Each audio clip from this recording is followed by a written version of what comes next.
రాకాస ఈ మూవీని డైరెక్ట్ చేసింది మానస శర్మ. ఒక లేడీ డైరెక్టర్ ఇలాంటి కాన్సెప్ట్ తో వస్తుంది కదా అని వెళ్ళి చూస్తే 90s కిడ్స్ కి వాళ్ళ నాన్నమ్మ లేదా అమ్మమ్మ చెప్పేవాళ్ళు ఇలాంటి చందమామ కథలు. అవే ఇంకా బెటర్ గా ఉంటాయి ఈ స్టోరీ కంటే. సినిమా నాకైతే అంతగా నచ్చలేదు. ఈ మూవీ కూడా ప్రీమియర్స్ వేయాలని థాట్ ఎవరిదో కానీ వాళ్ళకి చాలా పెద్ద దండం పెట్టాలి. Hello all, welcome to my channel Nomatic cinema. Cinema start అవడం ఒక మంచి సీన్ తో స్టార్ట్ అవుతుంది. ఒక 10 మినిట్స్ బాగానే అనిపించింది. కానీ సంగీత్ శోభన్ ఎంటర్ అయ్యాక సినిమా డెడ్ అయిపోయింది. కామెడీ కోసం ఏదేదో ట్రై చేశారు, కానీ ఎక్కడ కామెడీ వర్కౌట్ అవ్వలేదు.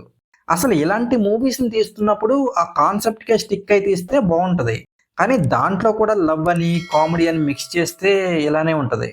ఇంటర్వెల్ సీన్ బాగానే అనిపించింది. అలాగే సెకండ్ హాఫ్ పర్లేదు ఫస్ట్ హాఫ్తో కంపేర్ చేసుకుంటే. అంటే సెకండ్ హాఫ్లో అక్కడక్కడ కామెడీ వర్కౌట్ అయింది. అలాగే క్లైమాక్స్ పర్లేదు అనిపించింది. అలాగే మూవీలో సాంగ్స్ అండ్ బీజిఎం అంత గొప్పగా ఏం లేవు. గెటప్ సీను అండ్ వెన్నెల కిషోర్ వీళ్ళిద్దరు కామెడీ సెకండ్ హాఫ్లో బాగానే అనిపించింది. ఇంకా మిగిలిన వాళ్ళు ఏదో అలా చేసుకుంటూ వెళ్ళిపోయారు. హీరోయిన్ నయన్ సారికాకి యాక్ట్ చేయడానికి అంత స్కోప్ ఏం లేదు. సంగీత్ శోభన్ తన కామెడీ టైమింగ్ బాగుంటుంది. ఈ మూవీలో అక్కడక్కడ అది వర్కౌట్ అయ్యింది.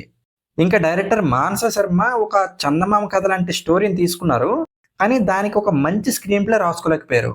ఇంకా ఓవరాల్గా మూవీ గురించి చెప్పాలంటే ఒక చందమామ కథ లాంటి స్టోరీకి కామెడీ టచ్ ఇచ్చి చెప్పాలనుకున్నారు, కానీ అదంతగా వర్కౌట్ అవ్వలేదు.